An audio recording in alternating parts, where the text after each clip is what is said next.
Hello student, welcome to our YouTube channel Sanra advance education.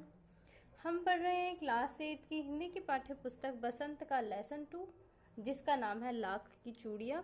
इस lesson के 2 भाग पहले आ चुके हैं। अगर आपने वो नहीं देखे हैं तो पहले आप उन पार्ट को देखिएगा, बाद में फिर इस पार्ट को देखिएगा। जो पिछला पार्ट था उसमें हमने देखा जो लेखक हैं वो काफ़ी साल बाद अपने मामा के घर आए हैं और उनकी जो मामा की लड़की है उसके हाथ में चूड़ी की वजह से चोट लग जाती है, जिसके बाद फिर उनको बदलू की याद आ जाती है और वो अब बदलू से मिलने के लिए आए हैं। जो बदलू है वो खाट पर लेटे हुए हैं। आइए पढ़ते हैं लेसन का 3rd पार्ट। नमस्ते बदलू काका, मैंने कहा। नमस्ते भैया, उसने मेरी नमस्ते का उत्तर दिया और उठकर खाट पर बैठ गया, परंतु उसने मुझे पहचाना नहीं और देर तक मेरी ओर निहारता रहा। मैं जनार्दन हूँ काका, आपके पास से गोलियां बनवाकर ले जाता था। मैंने अपना परिचय दिया। बदलू फिर भी चुप रहा, मानो वह अपने स्मृति पटल पर अतीत के चित्र उतार रहा हो। और तब वह एकदम बोल पड़ा, आओ आओ लला, बैठो, बहुत दिन बाद गाँव आए हो। जो बदलू है वो खाट पर लेटा हुआ है। मैंने उसको नमस्ते किया, उसने मेरी नमस्ते का उत्तर दिया और फिर वह मेरी ओर देखता है जैसे कि मुझे पहचानने की कोशिश कर रहा हो। तब मैंने अपना परिचय दिया, तब वो याद करता है और फिर मुझे याद करके खाट पर बैठने के लिए बोलता है। हाँ, इधर आना नहीं हो सका काका, मैंने चारपाई पर बैठते हुए उत्तर दिया। कुछ देर फिर शांति रही। मैंने इधर उधर दृष्टि दौड़ाई, ना तो मुझे उसकी मछिया ही नजर आई और ना ही भट्टी। आजकल काम नहीं करते काका, मैंने पूछा। नहीं लला, काम तो कई साल से बंद है। मेरी बनाई हुई चूड़ियाँ कोई पूछे तब तो। गांव गांव में कांच का प्रचार हो गया है। वह कुछ देर चुप रहा, फिर बोला, मशीन युग है ना यह लला, आजकल सब काम मशीन से होता है। खेत भी मशीन से जोते जाते हैं। फिर जो सुंदरता कांच की चूड़ियों में होती है वह लाख में कहाँ संभव है। जो लेखक हैं वह चारों तरफ देख करके, क्योंकि जो राइटर है, जो बदलू है, वो चूड़ियाँ बनाया करता था, उसको चूड़ी बनाने का कोई सामान वहाँ नहीं दिखता है, जिससे कि वह लेखक उनसे पूछ बैठता है कि वो मतलब काम वगैरह के बारे में पूछ बैठता है। तो जो बदलू है वह बताता है कि जो लाख का काम है वो बंद हो गया है, क्योंकि जो कांच है उसका प्रचार प्रसार ज़्यादा हो गया है और मशीन युग में जो हाथ के कारीगर हैं उनका कोई नहीं पूछता है। लेकिन कांच बड़ा खतरनाक होता है, बड़ी जल्दी टूट जाता है। मैंने कहा, नाजुक तो फिर भी होता है लला। कहते कहते उसे खांसी आ गई और वह देर तक खांसता रहा। मुझे लगा उससे दमा है। अवस्था के साथ साथ उसका शरीर ढल चुका था। उसके हाथ पर और माथे पर नसें उभर आई थीं।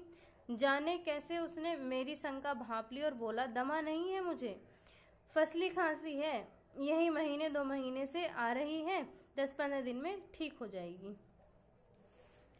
बताते बताते जो बदलू है उसको खांसी आने लगती है और मुझे लगता है कि वैसे जैसे वो ज़्यादा बीमार है और वह है मेरी जो शंका है, मेरी जो परेशानी है वो एकदम भांप लेता है और वो कहता है कि मुझे दमा नहीं है, ये फसली खांसी है, कुछ दिन बाद अपने आप ही ठीक हो जाएगी। मैं चुप रहा। मुझे लगा उसके अंदर कोई बहुत बड़ी व्यथा छिपी है। मैं देर तक सोचता रहा कि इस मशीन युग ने कितने हाथ काट दिए हैं। कुछ देर फिर शांति रही जो मुझे अच्छी नहीं लगी। जो राइटर है वो मशीन युग के बारे में सोच रहे हैं कि कितने लोग जो मशीनों के आ जाने से परेशान हो गए हैं, कितने लोगों का घर जो है एक तरीके से बंद हो गया है। आम की फसल अब कैसी है काका? कुछ देर पश्चात मैंने बात का विषय बदलते हुए पूछा। अच्छी है लला, बहुत अच्छी है, उसने कहकर उत्तर दिया और अंदर अपनी बेटी को आवाज़ दी, अरे रज्जो, लला के लिए आम तो ले आ। मेरी ओर मुखातिब होकर बोला, माफ़ करना लला, तुम्हें आम खिलाना भूल गया था। नहीं नहीं काका, आम तो इस साल बहुत खाए हैं। वाह वाह, बिना आम खाए कैसे जाने दूंगा तुझे। उसके बाद फिर जो लेखक हैं वो बदलू की आम की फसल के बारे में पूछने लगते हैं कि जो आम की फसल है वो कैसी चल रही है। तो जो बदलू है वह बताते हैं कि वह बहुत अच्छी चल रही है और वह अपनी बेटी को आम लाने के लिए कहते हैं।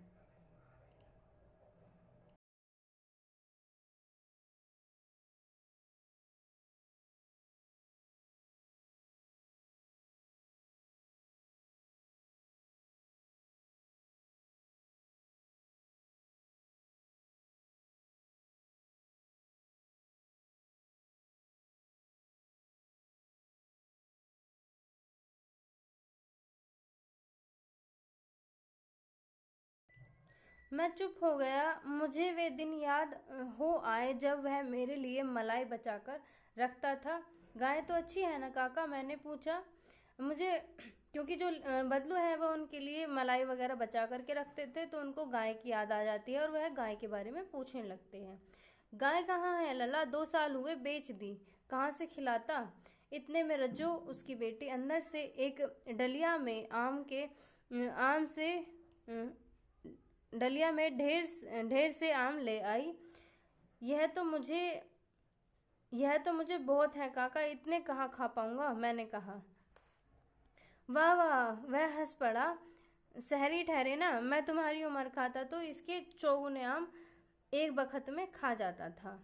आप लोगों की तो बात और है, मैंने उत्तर दिया। अच्छा बेटा, लला को 4-5 आम छांट कर दो, सिंदूरी वाले देना। देखो लला कैसे हैं इस साल यह पेड़ तैयार हुए हैं। जो जो रज्जो है वो काफ़ी सारे आम लेकर लेखक के पास आ जाती है। लेखक को वह ज़्यादा लगते हैं तो वह कहते हैं कि मैं इतने सारे आम नहीं खा पाऊंगा। तो बदलू कहता है कि इतने आपकी उम्र में तो मैं इससे 4 गुने आम खा जाया करता था एक समय में। रज्जो ने 4-5 आम अंजुली में लेकर अपनी ओर बढ़ा दिए। आम लेने के लिए मैंने हाथ बढ़ाया तो मेरी निगाह एक क्षण के लिए उसके हाथों पर ठिठक गई। गोरी गोरी कलाइयों पर लाख की चूड़ियां बहुत ही फब रही थीं। बदलू ने मेरी दृष्टि देख ली और बोल पड़ा, यही आखिरी जोड़ा बनाया था जमींदार साहब की बेटी के विवाह पर। 10 आने पैसे मुझको दे रहे थे, मैंने जोड़ा नहीं दिया, कहा शहर से ले आओ। जैसे ही रज्जो ने लेखक की तरफ आम बढ़ाए तो लेखक की नज़र उसकी कलाइयों पर पड़ गई, जिनमें लाख की जो चूड़ियाँ थी वो बहुत अच्छी लग रही थी। जो बदलू है वह बोल पड़ा कि यह लास्ट जोड़ा है, आखिरी जोड़ा है, जमींदार की बेटी के लिए उसने उसके शादी पर बनाया था, लेकिन वह उसकी बहुत कम पैसे दे रहा था तो उसने उसको नहीं दिए और कहा कि आप जाकर के शहर से ले आओ। मैंने आम ले लिए और खाकर थोड़ी देर पश्चात चला आया। मुझे प्रसन्नता हुई कि बदलू ने हार कर भी हार नहीं मानी थी। उसका व्यक्तित्व कांच की चूड़ियों जैसा न था कि आसानी से टूट जाए। जो लेखक हैं आम खा करके थोड़ी देर बाद वहाँ से चले आते हैं और वह खुश होते हैं कि जो बदलू है वह हार ना मान करके भी हार कर भी हार नहीं मानते हैं, क्योंकि उनका जो व्यक्तित्व है कांच की चूड़ियाँ जो कि आसानी से टूट जाती हैं उनकी तरह नहीं है, वह बहुत मजबूत है। क्योंकि अगर वह कमज़ोर होते तो वह जो लाखे की चूड़ियाँ थी उनको कम कीमत पर भी बेच सकते थे, जो कि उन्होंने नहीं किया। आज का लेसन ये यहीं समाप्त होता है। अगर लेसन अच्छा लगा हो, वीडियो अच्छी लगी हो तो वीडियो को लाइक करना, शेयर करना और चैनल को सब्सक्राइब करना ना भूलें। Thank you.